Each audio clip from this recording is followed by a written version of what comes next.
से 12 तक हिंदी में ऐसे लिखा है। पहला कुरिन्थी 10 का 1 से लेके 12 तक। हे भाइयों, मैं नहीं चाहता कि तुम इस बात से अनजान रहो कि हमारे सब बाप दादे बादल के नीचे थे और सब के सब समुद्र के बीच में पार हो गए और सब ने बादल में और समुद्र में मूसा का बपतिस्मा लिया और सब ने एक ही आत्मिक भोजन किया और सब ने एक ही आत्मिक जल पिया, क्योंकि वे उस आत्मिक चट्टान से पीते थे जो उनके साथ साथ चलती थी, और वो चट्टान मसीह था। परंतु परमेश्वर उनमें से बहुत से प्रसन्न ना हुआ, इसलिए वे जंगल में ढेर हो गए। ये बात हमारे लिए दृष्टांत ठहरी कि जैसे उन्होंने लालच किया वैसे हम बुरी वस्तुओं का लालच ना करें, और ना तुम मूर्ति पूजक बनो जैसे कि उनमें से कितने बन गए थे। जैसा लिखा है, लोग खाने पीने बैठे और खेलने कूदने उठे, और न हम व्यभिचार करें जैसा उनमें से कितनों ने किया, और एक दिन में 10,000 मर गए। और न हम प्रभु को परखे जैसा उनमें से क्यों नहीं किया, और सांपों के द्वारा नष्ट की गए। और न तुम कुड़कुड़ाओ जिस रीति से उनमें से कितने कुड़कुड़ाए और नष्ट करने वाले के द्वारा नष्ट किए गए। परंतु ये सब बातें उनमें जो उन पर पड़ी दृष्टांत की रीति पर थी, और वह हमारी चेतावनी के लिए जो जगत के अंतिम समय में रहते हैं लिखी गए हैं। इसलिए जो समझता है मैं स्थिर हूँ, वो चौकस रहे कि कहीं गिर ना पड़े। इस वचन पढ़े जाने में की महिमा हो। आप सभी को ये पता है, इजराइल के इतिहास से जो प्रेरित पौलुस ने कुरिन्थियों के विश्वासी लोगों को चेतावनी के स्वरूप में ये वचन को दिया था। और ये हालांकि इजराइल का जीवन से एक जो उदाहरण दिया गया था विश्वासी लोगों को, वो आज भी हमारे जीवन में लागू होता है, और हम लोग भी जो उसी वचन के अनुसार हमारा जीव बिताना चाहिए जो परमेश्वर की इच्छा अनुसार हो। और ये जो हम लोग यहाँ पढ़ा अभी, जो इजराइल लोगों को परमेश्वर ने क्यों जो चुना था, आप सभी को पता है। वो लोग मिस्र देश में दासत्व के घर में थे, और उन लोगों को जो परमेश्वर ने मिस्र के दासत्व से घर से इसलिए छुड़ाया कि जो इस्राएल लोग क्या करे, परमेश्वर की महिमा करे। आप सभी को पता है, जो मिस्र देश से कनान देश जो परमेश्वर ने वायदा किया था कि दूध और मधु बहने वाला देश में आप लोगों को मैं पहुंचाऊंगा। लेकिन शर्त क्या था कि जो परमेश्वर ने जो आज्ञा को दिया था उसी आज्ञा के अनुसार जो चलना चाहिए। लेकिन इजराइल लोगों ने ऐसा किया था क्या? हम सभी को पता है। परमेश्वर को उन लोगों ने क्या किया? धूप दिया। जो परमेश्वर ने कहा था कि ये मत करो, उसी को वो लोग ने किया। जो मिस्र देश से कनान देश जाने के लिए कितना दिन का रास्ता था, सफर था। आप सभी को पता है कितना है? 11 दिन सिर्फ। वो व्यवस्था विवरण 1 का 2 में लिखा है। लेकिन कितना साल लग गया आप सभी को पता है? 40 साल लग गया। क्यों 40 साल लगा? क्योंकि इस्राएल लोग क्या किया? जो नहीं करना चाहिए था वही किया। इसीलिए वो लोग क्या है, जंगल में मंडराता रहा।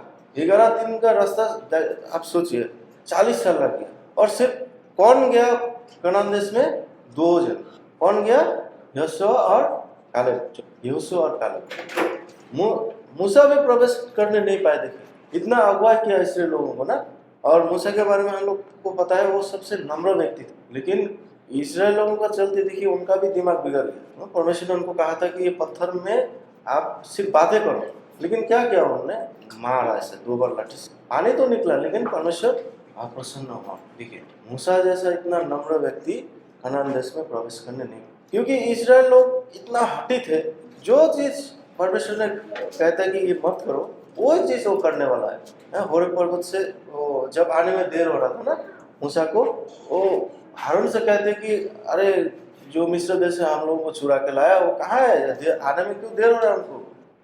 हमारे लिए एक मूर्ति को बनाओ। सोन चांदी सब लेके क्या किया? आप सभी को पता है, एक बछड़ा को बनाया और उनको सेवा करने लगा, और कहते हैं कि ये मिस्र देश से हम लोगों को छुड़ा के लाया। तो ऐसा है, इस्राएल के जीवन में ऐसा बहुत से घटना घटा। तो इसीलिए हमारे जीवन में भी एक चेतना दिया है कि हम लोग उस इजरायली जैसे नहीं बने। हम लोग यदि भी हम लोग इजरायली तो नहीं है, हम लोग अन्य जाति है, लेकिन फिर भी परमेश्वर ने हम लोग को दया किया, और अन्य जाति होने से भी परमेश्वर ने हम लोग चुना। उनका दया प्रकट किया हम लोगों का जीवन में, और उनके संतान हम लोग बन सके आज उनके करुणा के द्वारा।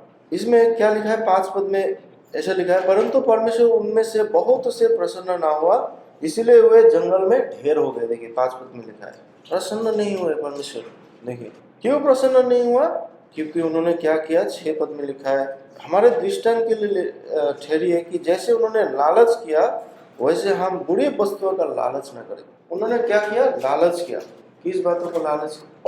लालच करना तो लिखा है लालच मत करो, वो कमांडमेंट में लिखा है लालच मत करो, एक्सोडस 20:17 में लिखा है। तो सृष्टि में भी हम लोग देखते हैं, वो जो हवा ने क्या किया आप सभी को पता है।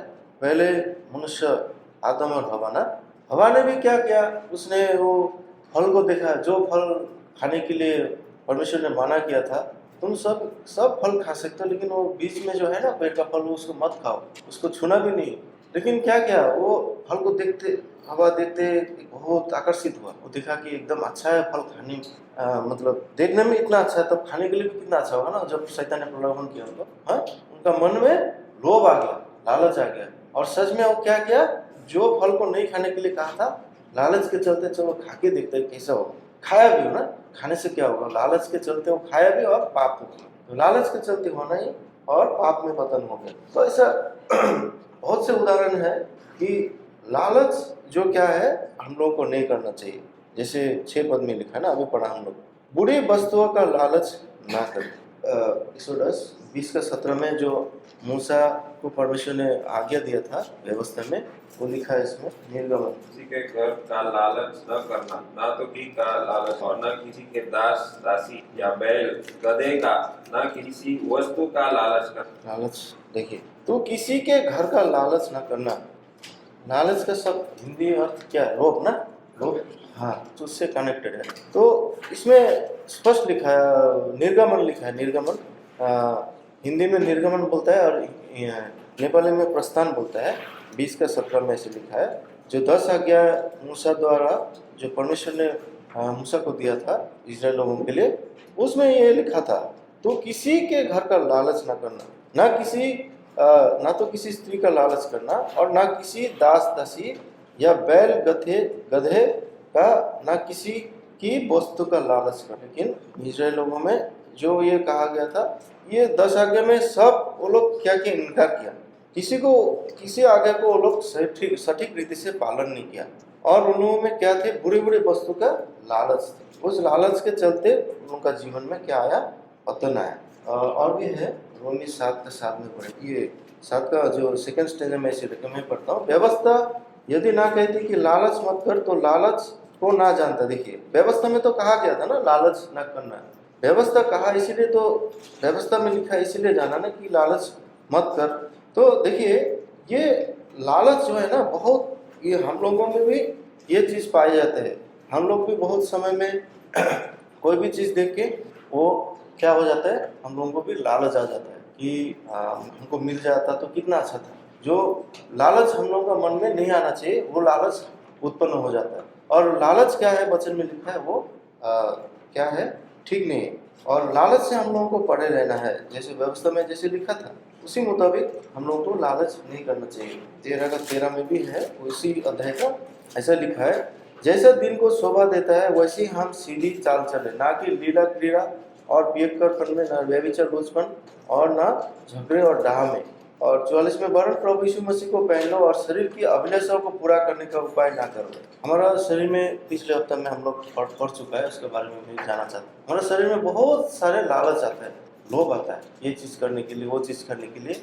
वो क्या करता है, वो मसीह से हम लोगों को दूर ले जाता है। इसलिए बुरी चीज़ों के प्रति हम लोगों का आकर्षण नहीं होना है, बुरी चीज़ से हम लोगों को पड़े रहना है।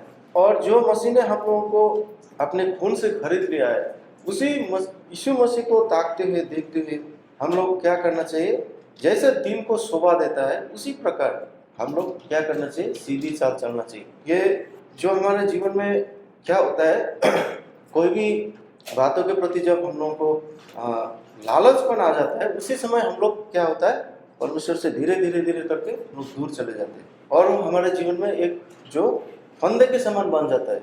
अगर आप समय पर उसी से आप नहीं निकलेंगे तो वो आपके लिए ठोकर का कारण बन सकता है। इसलिए वो बुरी जितना भी हम लोगों का अभिलाषा है उसी से हम लोग को पड़े रहना है। गलाती में आइए, गलाती 5 का 16 में ऐसे लिखा है, पर मैं कहता हूँ आत्मा के अनुसार चलो, तुम शरीर की लालसा किसी रीति से पूरी ना करोगे।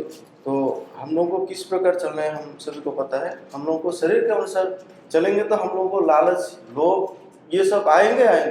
आप शरीर की अभिलाषा के अनुसार नहीं, लेकिन हम लोग को आत्मा के अनुसार चलना पड़ेगा, तब हम लोग इस लालच से बच सकेंगे। लेकिन हम लोग शरीर की अभिलाषा को अगर पूरा करने में ज़्यादा प्रयत्न करेंगे तो हम लोग क्या होंगे, शैतान के दास बनते। इसलिए हम लोगों को क्या करना चाहिए, ये जो हमारे शरीर में जितना भी लालचपन है इसको हम लोग को हटाना चाहिए। तो हम लोग आएंगे अच्छा, जो बहुत से क्या लिखा था 5 पद में, लालच के बारे में हम लोग देखा। इसलिए वो प्रसन्न नहीं हुआ था ना, परमेश्वर उनमें से बहुत से प्रसन्न ना हुआ, इसलिए वो जंगल में क्या हो गए थे, ढेर हो गए थे। बहुत जन जंगल में कितने जन ढेर हो गया, क्योंकि उनके जीवन क्या थे, परमेश्वर के अनुरूप नहीं थे। परमेश्वर ने जो कहा था उनसे विपरीत वो लोग चलने वाले थे। नंबर्स जो क्या कहते हैं हिंदी में, गिनती का किताब जो 14 का 29 में ऐसे लिखा है, मैं पढ़ता हूँ 14 का, तुम्हारे सब इसी जंगल में पड़े रहेंगे और तुम सब में से 20 वर्ष का या उससे अधिक आयु के जितने गिने गए थे और मुझ पर बुड़बुड़ाते थे। देखिए, तुम्हारे सब इसी जंगल में पड़े रहेंगे। क्यों पड़े रहेंगे? क्योंकि उन्होंने क्या किया था, जो परमेश्वर के विपरीत वो चल रहे थे, बुड़बुड़ाते थे। जो 26 से पढ़ेंगे तो आप लोगों को पता चलेगा, उसमें ऐसे लिखा, फिर यहोवा ने मूसा और हारून से कहा, ये बुरी मंडली मुझ पर बुड़बुड़ाती रहती है, उसको मैं कब तक सहता रहूं?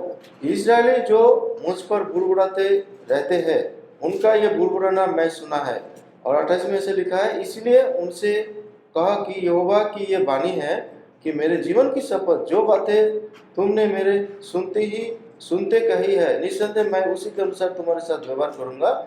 तुम्हारे सब इसी जंगल में पड़े रहेंगे। वो लोग सब समय बुड़बुड़ाते था। क्या विषय के लिए? वो शारीरिक विषय के लिए। वो लोग क्या कहते थे, मिस्र देश में अच्छा था, उधर में हम लोगों को लहसुन ये सब मसाला वगैरह खाने मिलता था, मीट मछली एकदम बहुत ज़्यादा प्रशस्ति था। इधर तो हम लोग जंगल में आप क्यों लेकर आया, मरने के लिए लेकर आया, ऐसे वो बुड़बुड़ाते थे। एकदम भरा भरा सब समय मीट मछली का मतलब हंडी लेके बैठता था, बोलते लोग। वो बातों को मूसा को सुनाता है। मिस्र देश दासत्व में था, उधर वो लोग को इतना कष्ट था। वो कष्ट दुर्दशा को देखकर जब तरस आया प्रभु को, परमेश्वर को, और मूसा द्वारा जब उनको निकल के लाया, और फिर वो मिस्र देश में लौटता है। उन लोगों का मन में इतना कठोर, इतना हठी स्वभाव के जो इस्राएली।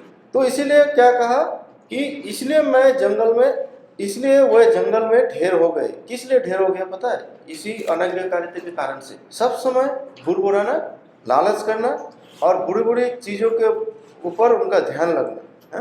जो पानी के लिए भी वो लोग बुड़बुड़ाया। किस किस बातों के लिए बुड़बुड़ाया आप लोग पता है? पानी के लिए बुड़बुड़ाया। फिर अभी मैं थोड़ा देर पहले बताया आप लोग को, तो खाने के लिए मीट नहीं मिला, उसके लिए भी वो लोग बुड़बुड़ाया। मीट खाने के लिए नहीं मिला ना, बाद में क्या किया परमेश्वर ने, वो भी सुन लिया। पानी जब पीता था वो भी उनको खड़ा पानी को मीठा कर दिया, चट्टान से भी पानी निकाल दिया परमेश्वर ने। और जो मीट खाने के लिए नहीं मिला था, मन्ना दिया उनको, स्वर्ग का खाना मन्ना भी दिया। देखिए, और क्या दिया, हरोई पक्षी बोलता है ना, मीट जो मीट के लिए बुड़बुड़ाया था वो लोग, हरोई पक्षी बोलते हैं उसको भी दिया उन्होंने। लेकिन क्या फिर भी इस्राएल लोग इतना उपकार को देखते हुए भी इस्राएलियों का जीवन ठीक था? वो जो बात परमेश्वर कहता है उसका ठीक विपरीत चलने वाला।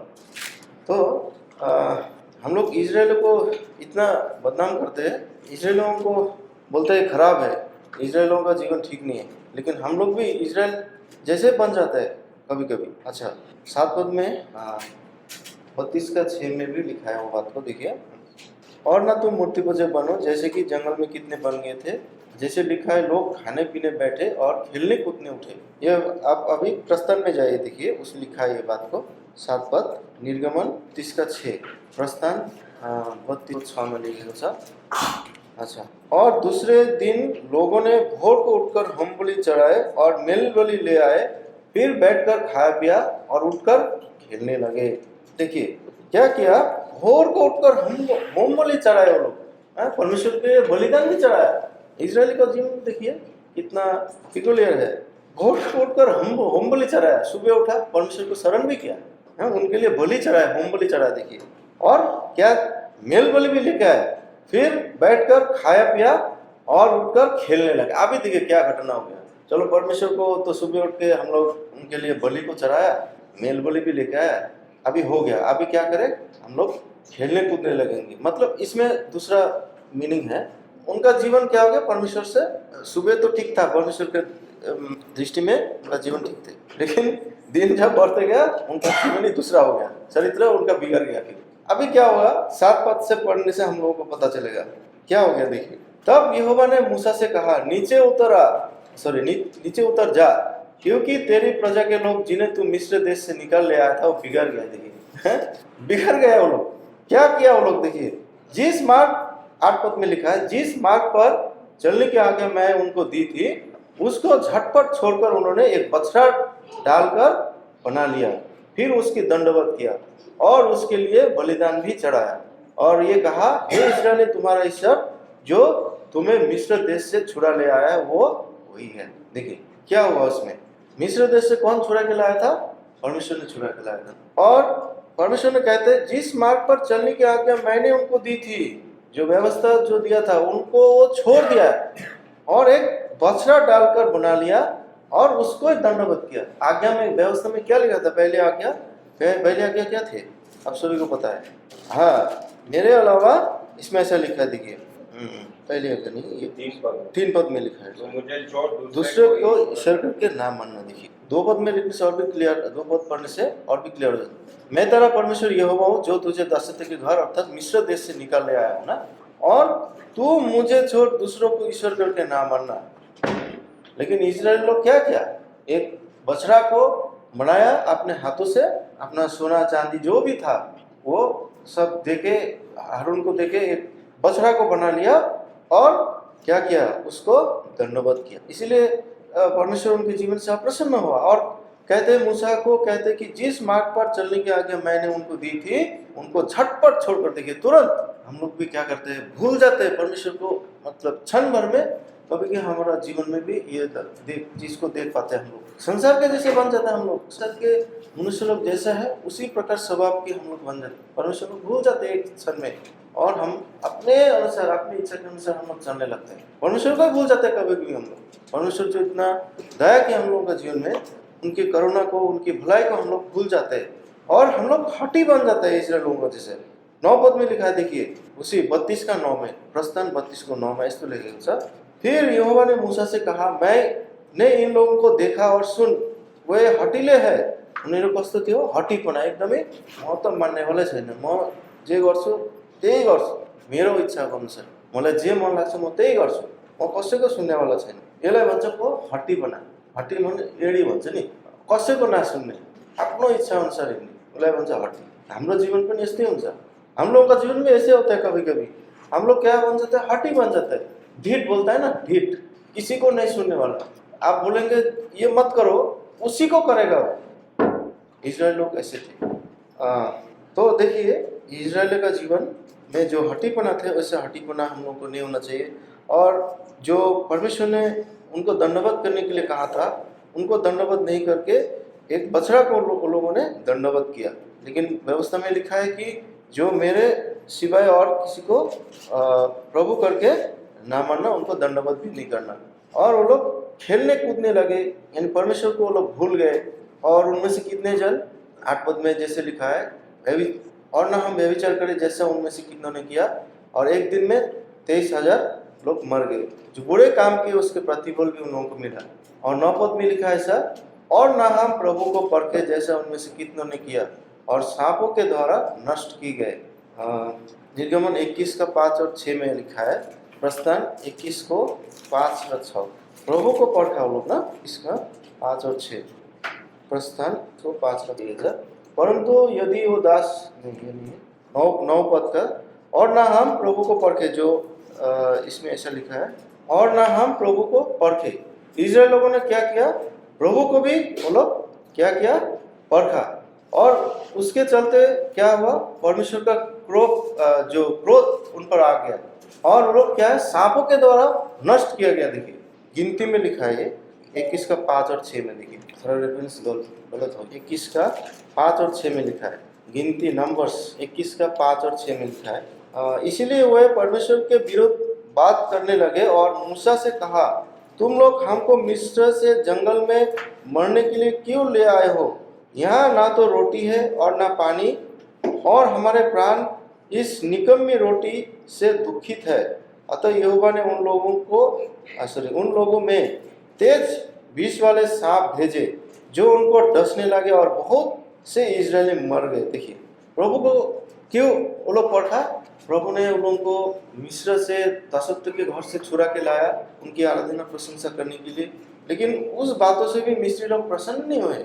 वो मिस्री लोग क्या कहते हैं, जंगल में क्या हम लोगों को मरने के लिए लाए हो? तुम लोग हमको मिस्र से जंगल में मरने के लिए क्यों ले आए हो? बोलता है, देखिए यहाँ कुछ भी नहीं है बोलता है। वो परमेश्वर के ऊपर उनका भरोसा नहीं है। जो मिस्री सेना से उनको बचा के लाया, वो क्या प्रभु उनको नहीं दे सकते? जरूर दे सकते, लेकिन भरोसा नहीं है उन लोगों को। वो कहते हैं कि यहाँ तो ना रोटी है और ना पानी है बोलता है, और हमारे प्राण इस निकम्मी रोटी से दुखित है। देखिए इसके चलते क्या हो गया, जब प्रभु को लोग पढ़ा उसके चलते प्रभु अप्रसन्न हो उन लोगों का जीवन से, और वो लोग को तेज सांपों से द्वारा डस करके बहुत जन नष्ट किए गए। और 10 पद में हम लोग अभी थोड़ा देर पहले पढ़ा, जो कुड़कुड़ाना, उनमें से बहुत जन कुड़कुड़ाए और कुड़कुड़ाने के चलते बहुत जन नष्ट भी किया गया। ये सब बातें अभी 11 में हम लोग पढ़ने से पता चलेगा। देखिए कि परंतु ये सब बातें जो उन पर पड़ी दृष्टांत की रीति पर थी, ये हमारे चेतावनी के लिए है। देखिए इजराइल लोगों में जो चीज घटी वो उनके कामों के अनुसार उनको प्रतिफल भी मिला। अगर हम इस संसार में रहते दौरान जो मसीह जो उद्धार पाए व्यक्ति है, अगर हम लोग भी हमारे जीवन को सटीक रीति से नहीं बिताएंगे, परमेश्वर के अनुरूप नहीं बिताएंगे, तो क्या हम लोगों को आशीष मिलेगा? आप सिंपल सी एक बात को आप अपने जीवन में जांच के देखिए, क्या हमारे जीवन में क्या फलीभाव होगा? अगर हम लोग बुराई करते रहेंगे तो बुराई का प्रतिफल भी मिलेगा जरूर हम लोगों को। उद्धार और मुक्ति एक जो विशेष को जब मिलता है वो कभी नाश नहीं होता, हम सभी को पता है। लेकिन उद्धार मुक्ति मिल गया बोल के हम लोग लापरवाही से अपना जीवन को इस संसार में बिताएंगे तो क्या परमेश्वर हम लोग को जीवन से प्रसन्न होगा? फलीभाव होते रहेगा हमारे जीवन में? आंसर होगा नो, नहीं होगा ना, नहीं होगा। ये इसीलिए हमारे चेतावनी के लिए लिखा गया है कि हम लोग उनके जीवन को देख करके हम लोग और भी डरते हुए परमेश्वर की और नजीक हम लोग जाए। और हमारा जीवन क्या वचन में लिखा है कि परदेशी होने के समय हम लोग क्या करना चाहिए? भय से हम लोग का, परमेश्वर का भय से हम लोग को बिताना चाहिए। हम लोग थोड़े दिन के लिए रोमी 11 का 20 में क्या लिखा है देखेंगे। रोमी ठीक है, वे तो अविश्वास के कारण तोड़ेंगे परंतु विश्वास से बना रहता है, इसलिए अभिमानी ना हो परंतु भय मान। हम लोगों को अभिमानी नहीं होना है, घमंड से नहीं फूलना है। ये इस्राएल लोग ऐसा थे, हम लोग तो इस्राएल से भी अच्छे हैं, ऐसे सोच सकते हैं हम लोग हमारे जीवन में ना। इस्राएल लोग ऐसा किया था, हम लोग तो ऐसा नहीं है, हम लोग तो इजरायली से अच्छा है, ऐसा सोचते हैं तो अभिमान बन जाता है। हम लोग अभिमान से घमंड से फूल जाते हैं। ऐसा नहीं है, हम लोग भी इजरायली जैसा बन जाता है। इसलिए हम लोग को क्या करना चाहिए? अपने आप को दीन बनाना है, अपने आप को दीन नम्र बनाना है। और वचन में भी लिखा है जो अपने आप को दीन और नम्र बनाता है प्रभु उनको शिरोमणि भी बनाता है। प्रभु के सामने दीन बनो तो वो तुम्हें शिरोमणि बनाएंगे। इजराइल के जीवन में ये कमी था, वो कभी दीन होना नहीं चाहते थे, घमंड से फूला हुआ था वो लोग, इसलिए पतन का कारण ये है। और 12 पद में लिखा, देखिए ये हमारे लिए भी लागू होता है। इसीलिए जो समझता है मैं स्थिर हूँ वो चौकस रहे, कहीं गिर ना पड़े। देखिए सतर्क रहना है। मैं अपने आप को समझ रहा हूँ कि मैं ठीक हूँ प्रभु में, मैं भी ठीक नहीं हूँ।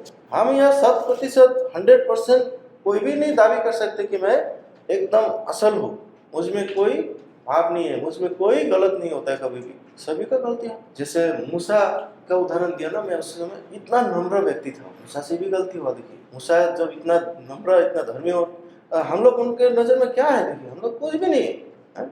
मूसा को बोला कि ठीक है आप बात करो, वो चट्टान से सिर्फ आप बातें करो, लेकिन क्या किया देख ही लेते हैं, उस बातों को आप लोग पता चलेगा।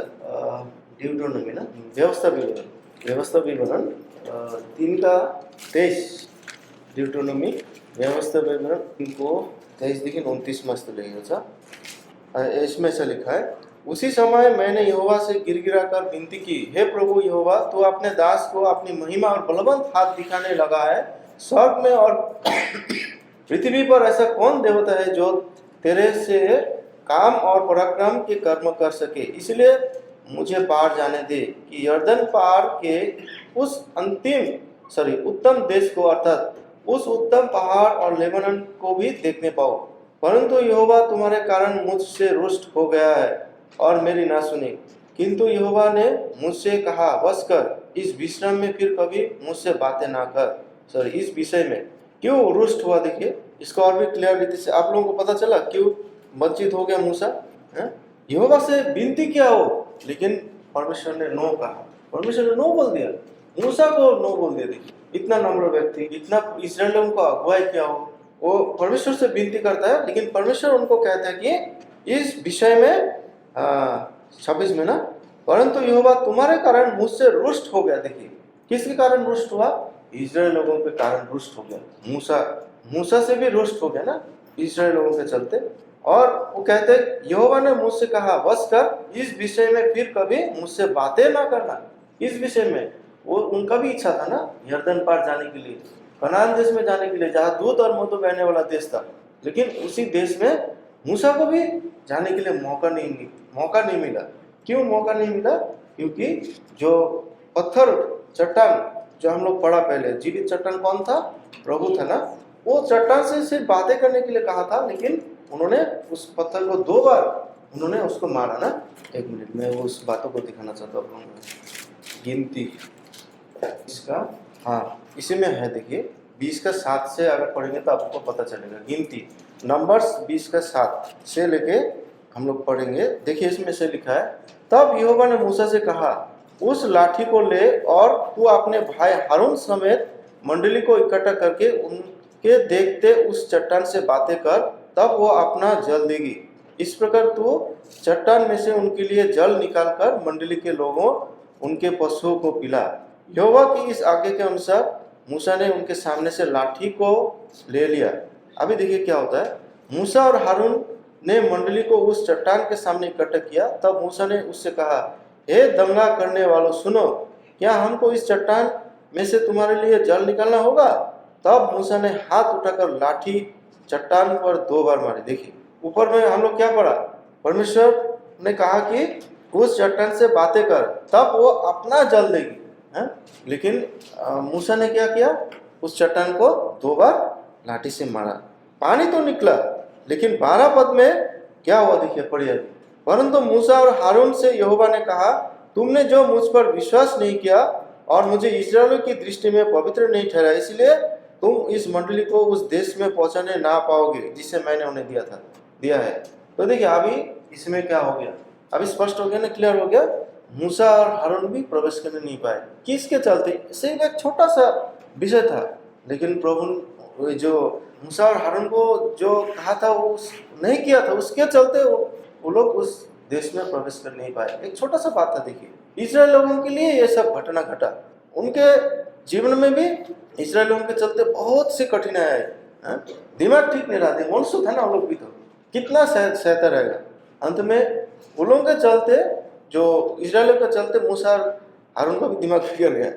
परमेश्वर ने कहा था कि आप बातें करो, चट्टान से बातें करो, तब वो पानी निकल जाएगा खुद, लेकिन क्या किया, लाठी से मार दिया। बस उस एक जो अनाज्ञाकारिता चलते वो लोग भी प्रवेश करने नहीं पाए कनान देश में। तो इसीलिए हम लोग भी क्या करना चाहिए, हम लोग अपने आप को घमंड से भूल सकते हैं कि मैं एकदम सही हूँ, मैं वो ब्रदर से, वो सिस्टर से मैं बहुत अच्छा हूँ, ऐसा सोच सकते हैं दिमाग में हम लोग। वो मैं तो उनसे बढ़कर हूँ, मैं तो प्रभु को अच्छा से प्रेम करता हूँ, वो जो भाई है वो बहन है ना, उससे मैं 100 गुना अच्छा हूँ, ऐसा आप सोच सकते हैं। लेकिन नहीं, इसमें वो जो समझता है कि मैं स्थिर हूँ, चौकस रहे, कहीं गिर ना पड़े। देखिए आप कभी भी गिर सकता है, कोई भी गिर सकता है परमेश्वर के नजरिए से, इसलिए अपने आप को घमंड ना करें। दूसरा यूहन्ना 1:8 में पढ़ेंगे क्या लिखा है, देखिए दूसरा यूहन्ना 1:8 क्या लिखा है इसमें? अपने विषय में चौकस रहो कि जो परिश्रम हमने किया है उसको तुम गवा ना दो वरन उसका पूरा प्रतिफल पाओ। देखिए, अपने विषय में क्या करना है, हम लोगों को चौकस रहना है। मेरा जीवन तो मैं कहीं परमेश्वर के नजरिए से तो मैं दूर नहीं चला जा रहा हूँ।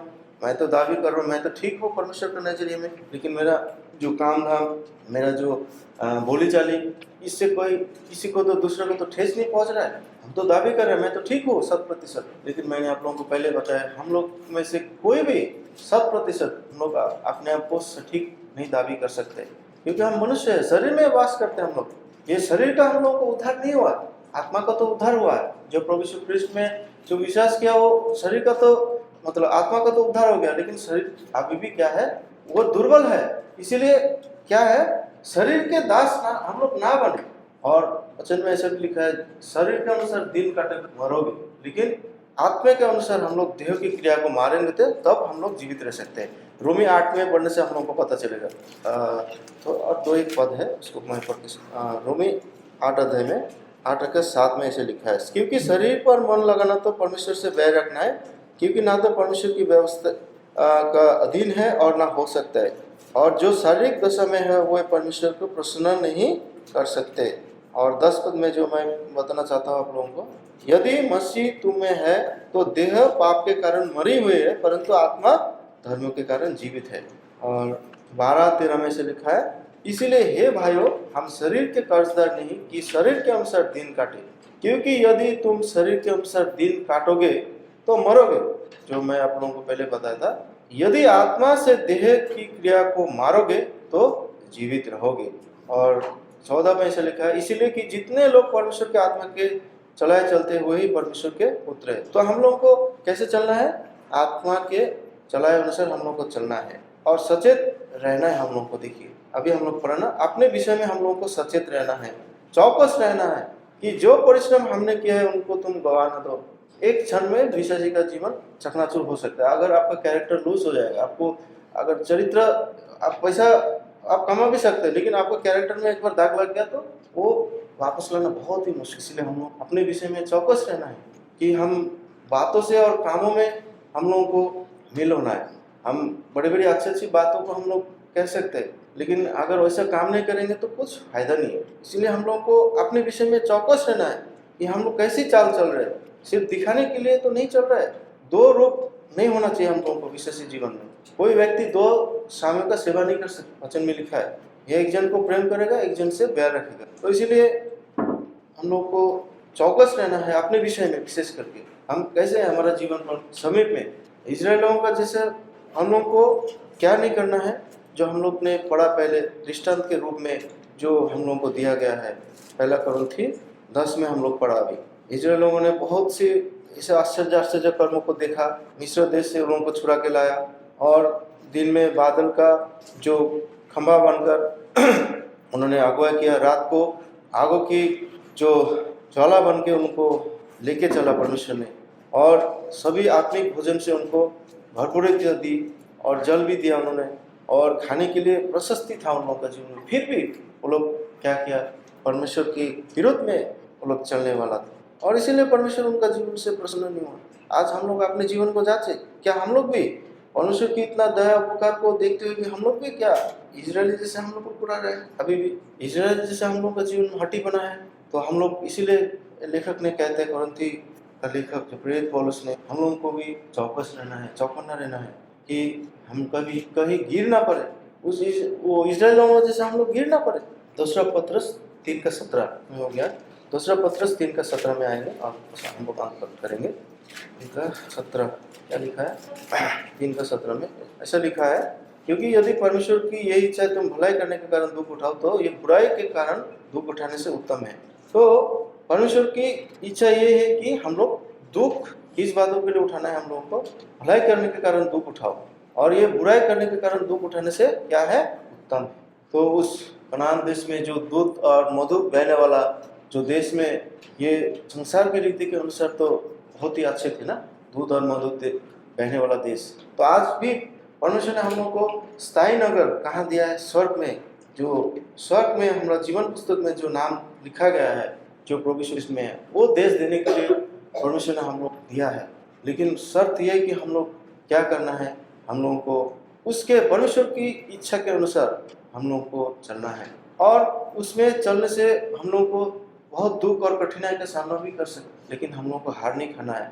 भलाई करने के कारण हम लोगों को दुख भी उठाना है, और ये बुराई क्या है, बुराई करने के कारण दुख उठाने से क्या है, उत्तम है, अति उत्तम। आपको दुख हो सकता है, आपको भलाई करने के कारण दुख भी उठाना पड़ सकता है, लेकिन ये हमारे भलाई के लिए। तो इसीलिए आइए हम लोग अपने जीवन का हम लोग परमेश्वर के आगे सौंप दे, और अपने आप को हम लोग जांचे, हम लोग किस प्रकार से अपने जीवन को इस संसार में बिता रहे।